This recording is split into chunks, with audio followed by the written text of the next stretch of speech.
Dax distracts Worf with her outfit. Worf distracts Dax with shouting and grunting. And Chief O'Brien makes a joke. Hey, everybody, and welcome to the Seventh Rule with Cirroc Lofton. Hello, hello. My name is Ryan T. Husk, and today we are doing a review of Deep Space Nine's Season 4, Sons of Mogh, directed by Mr. David Livingston and written by Battlestar Galactica's own Ronald D. Moore. How are you today, Cirroc? I'm good. I'm doing well. How are you? Great. I guess I should have said Deep Space Nine's own Ronald D. Moore. That works too, but just want to throw that out there. He's ours. He's our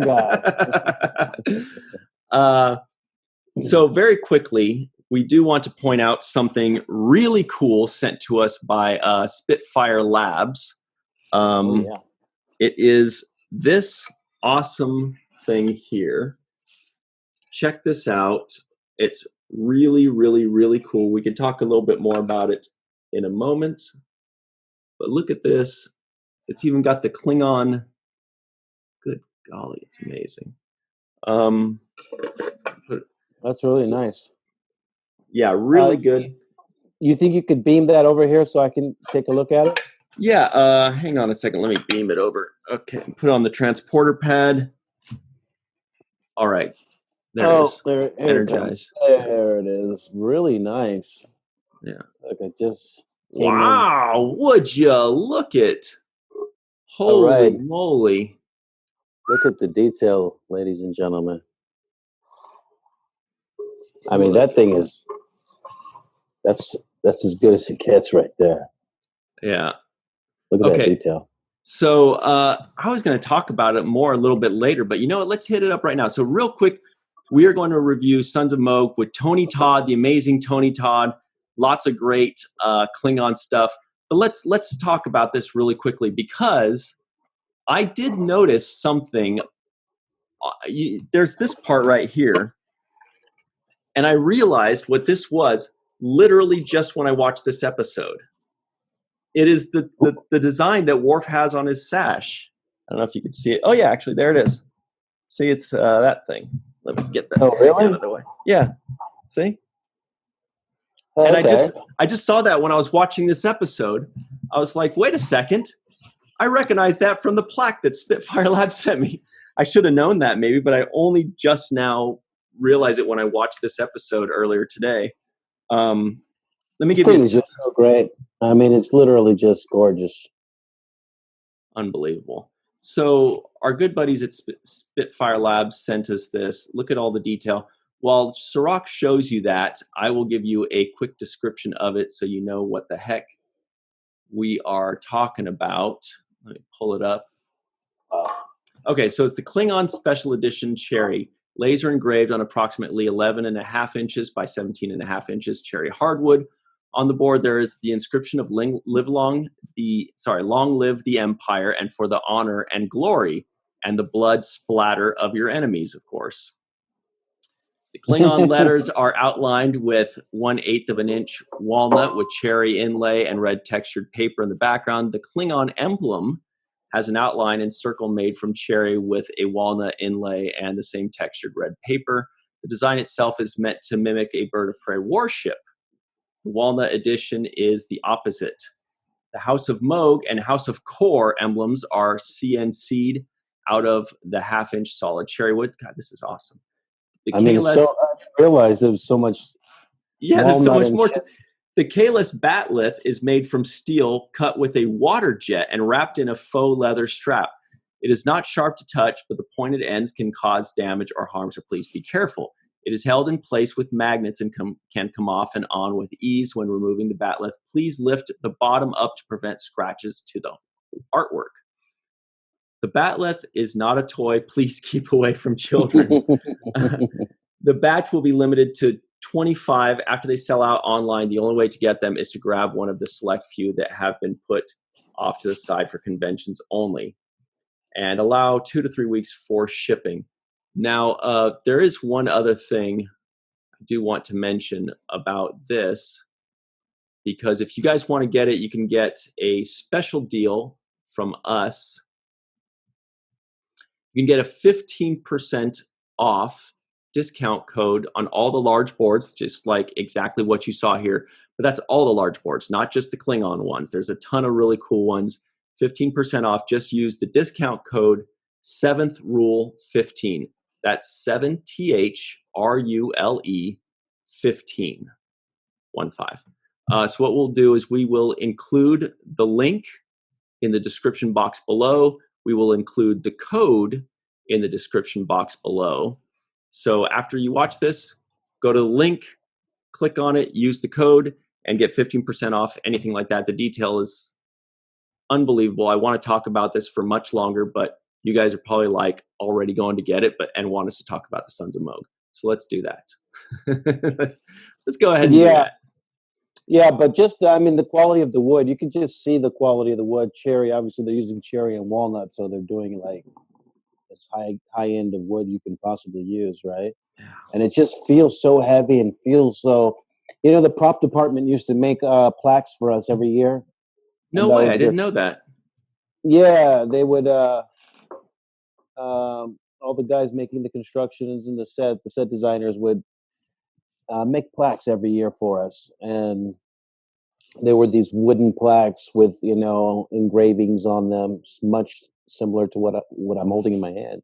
And it was such an honor to receive that. I have most of my plaques. Most, yeah. I parted with some, I think, because there was just so much. I could see it in the person's eyes. They wanted it so much, and I had to make sure that they had, a little bit of joy in their life. I really want your Klingon plaque. Yes, and I don't see enough joy in your eyes. Well, that's cool. I didn't know. Was it wood too? What they made for you guys? Yeah, they're wooden plaques. Not as intricate and detailed as this. So this is actually more detailed than the ones that they would make. I'm always blown away by people with artistic skills, and I'm like, how do people? It's just unbelievable. It's amazing. Anyway, it's great. Okay, you'll have to show us one of those plaques someday, though. I really would love to see one of those someday. Yeah, I have maybe next week.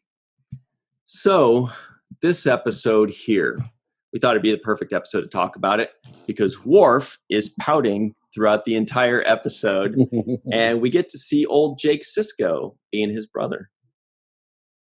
The old Jake, yeah. Tony Todd, fantastic, man. What a job. And it's funny because it's him as soon as you kind of hear him talk. I was going to ask you if you recognized him right away, yeah.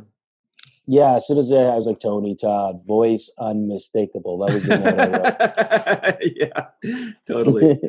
That's the candy man. Don't try to trick me. He has an unmistakable voice, unmistakable delivery, and how he speaks in general. And I think he makes a fantastic Klingon in this episode. Mm-hmm. Mm-hmm. So I loved it too. It was cool to see him.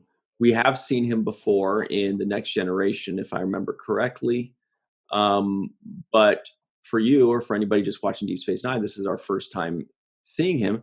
And basically, obviously, probably the last, right? Because they've wiped his memory. They changed him up.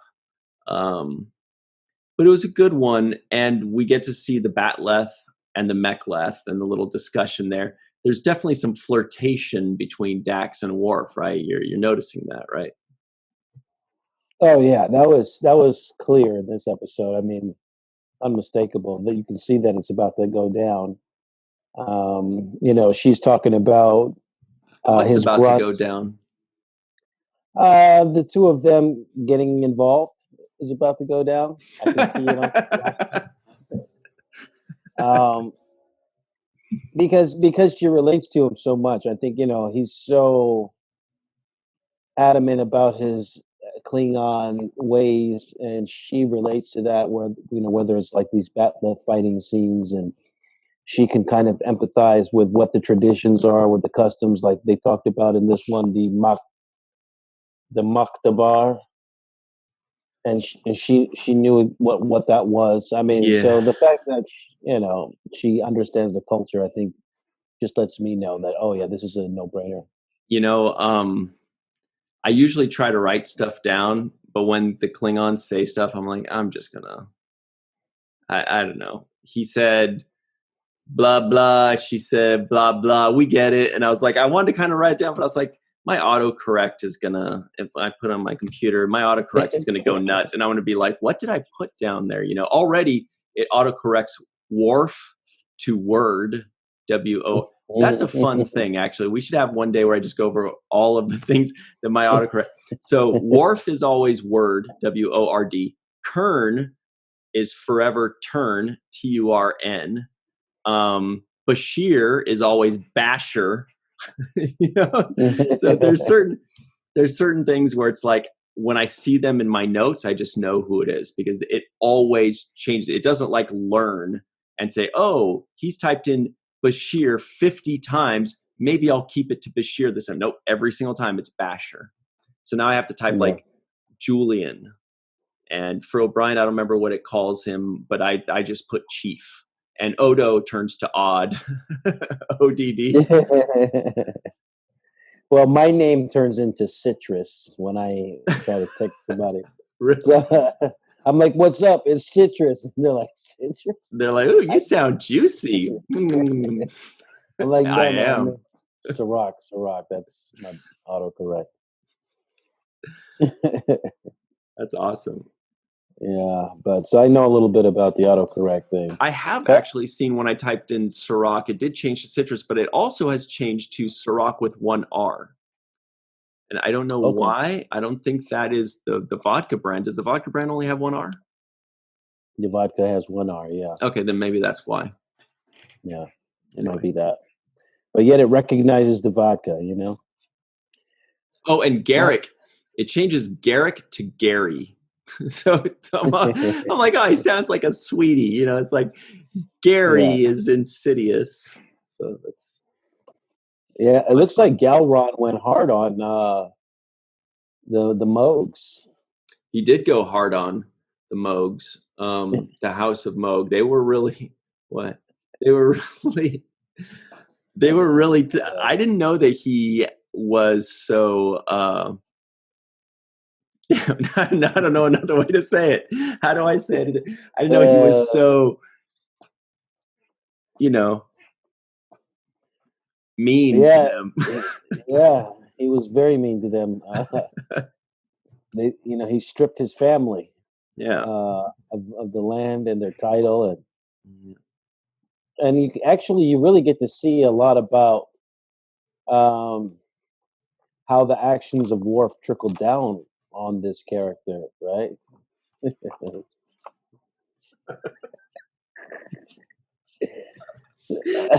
right, man. Let's get serious here. I'm trying, but you keep. we see how what Worf did actually had an effect and impacted Kern and his life. So it's been difficult for him having to deal with the fallout. So, oh God.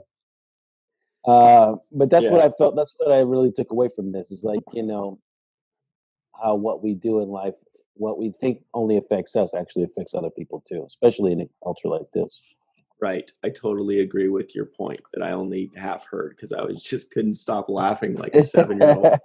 It reminds me of when our favorite human in the world was still with us, Mr. Aron Eisenberg, and Heather Jordan's microphone made that farting sound. Remember? Oh, yeah. She's like, and I really like Voyager because, and we're just like, and then that's it. We're 7 years old all over again for like 10 minutes, and we couldn't pull it together. We couldn't get it back. I remember that, and she kind of made an emotion at the same time. So it just she went like this. She went. But yes, I remember those moments. But those were the moments, for example, that I had with Aron when we would do the self-sealing step bolts. It became such a laughing spree that you can't get focused, right? But aren't those the best memories? They are. Maybe not when it was happening right then. You were kind of fighting it, but like when you look back at it, right? Yeah, when we look back, because it was it was something that bonded us, right? It was like something that we'll never forget. It was a moment where you guys were self-sealing. We were the only ones laughing at some point, and that made it even funnier. That's for some the reason. best kind of joke. That's the best one. So, but I did think that they pronounced this thing the Mokhtabar or Mokhtabar. So that was my guess of what it's. What Kern was asking for. It was something like that, and then for those of us that don't get it, he's like, "I want you to kill me." We're like, "Oh, I understand that." Which I didn't think Worf would do, to be honest with you. He was really like overly willing. Yeah, it did not take any convincing. You're right. I thought the same thing where he was just like, "Okay," and then Kern was like, "Well, I don't know." And Worf's like, "No, I will do it right now, right here. Let's go. I've got a knife." He was mad at it. He's like, "This will teach you not to get back to me for 4 months."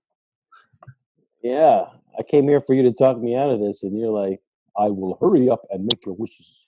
Yeah, looking forward to it. There was a moment there, though.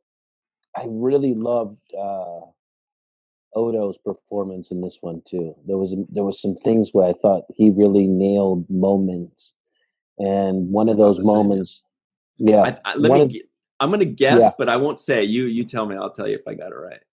No, you guess first, and I'm going to tell you if you got it right. My guess was because there are a lot of things that sometimes a good actor just makes the choice of emphasizing a word in the right place or in the right way, and that's all it takes to make it even more interesting. And he did that a few times, like when he was talking about Kern as a security officer and a couple other things, and I may have put them in my notes, but the one especially was when he said, "Commander, you'll find I'm a man who collects on his debts." That was a good line. It was delivered well. I don't know if I'm guessing right, but that one stood out to me. That was one of the two moments that I highlighted in my own notes that I thought Renee made excellent choices of. There was another great joke that he said when he says, when he's like, "Oh, and Worf, does he know how to use the stun setting?" Yes. But that was more of just a funny line than anything. But what was yours? And he also did another joke when he said he's only killed four Boslick. Yeah, it's been 6 hours, and he only killed 4 Boslick. Yeah. That was another joke. So we got to see a little bit of his delivery style for humor, and I thought that was great. But the moments I really thought he hit home runs on, one was the one you mentioned where Worf says, "I am indebted to you." And he's like, "Yeah, you are, buddy." Yes, you are. Right? And he reminded him of that, something that I thought he may have even borrowed from Quark, right? Because that's something Quark would say, like, "You owe me, and believe me, I'm gonna cash in on that." Right. And I felt like Odo may have even borrowed that from Quark in his relationship and interaction with Quark. But I like the emphasis on "I am a man who collects on his debts." Like he made that a point, and that's just great writing on Ronald Moore's part. Mm-hmm. But it's also just great acting on Rene Auberjonois for really hitting that line. I thought with so much emphasis that it actually made me take a step back. Like, whoa, how many times have I interacted with a person that was like that, who did something for me, but with the expectation of collecting on whatever it was, right? Right. So it just reminded me of a kind of a person that I had dealt with in my own life. Yeah, and again, there's certain times where Odo says something and he just puts an emphasis on the right word or on a different word than we would expect, or he pauses, or like when he says, "I'm a man who collects on his debts." There's a little bit of emphasis on collects, and it's very calm. He's not saying it as a joke. Mm-hmm. He's not saying it as a throwaway line. He's saying, "We'll be talking." You know what I mean? Like it's a very it's a very confident way of doing it. I was waiting for it to happen in the episode because I thought they were foreshadowing Interesting. him collecting on the debt within this episode, right? So I was Interesting. expecting at some point Renee to say, "Oh, I gave your brother a chance. I gave this, and now I want you to do this for me." I thought it was going to come even as fast as in this episode. But the other thing I wanted to bring a highlight to on just what Renee was delivering in this episode, it was the other line where he told Worf, "You better hope he lives, Commander. Otherwise, you'll be charged with murder." And the way he said it, man, it was just like, it's like, I know we work together. I know I see you every day. I know we've had coffee. I know we've been debriefed in the episode. But if I have to, I'm coming to get you. Yeah. And it was kind of a cold, hard reality on how Odo views Worf, in my opinion. Yeah, he's a cold-hearted snake. Yeah. That's Paula. There we go. You're too deadpan sometimes. I thought I was the deadpan guy sometimes, but you know that you're like, yeah. And I was like, do I have to explain it? But you're saying the lines for me. I'm like, I just need to have more confidence in you. Yeah, it's the lover boy at play. I know the song. I love that song. Nice. Yeah. Who doesn't? I was big on Paula Abdul back. Well, what's your favorite Paula Abdul song? 2 steps forward and 2 steps back. Mm-hmm. We come together because opposites attract. You know, right. It ain't fiction. Yeah. Oh, another person. We are close to this break because I don't want to go too deep into this. Yeah, a couple minutes. Okay. But when we get together. Go ahead. I just love Paula Abdul's voice, in that song because she's like, I don't like cigarettes. She's always so nasally. He's like, and I like to smoke. He's like proud of it. Anyway, I'm sorry. he's like, yeah, I like to smoke. He steals the covers. Oh yeah, you got that song. You know it, man.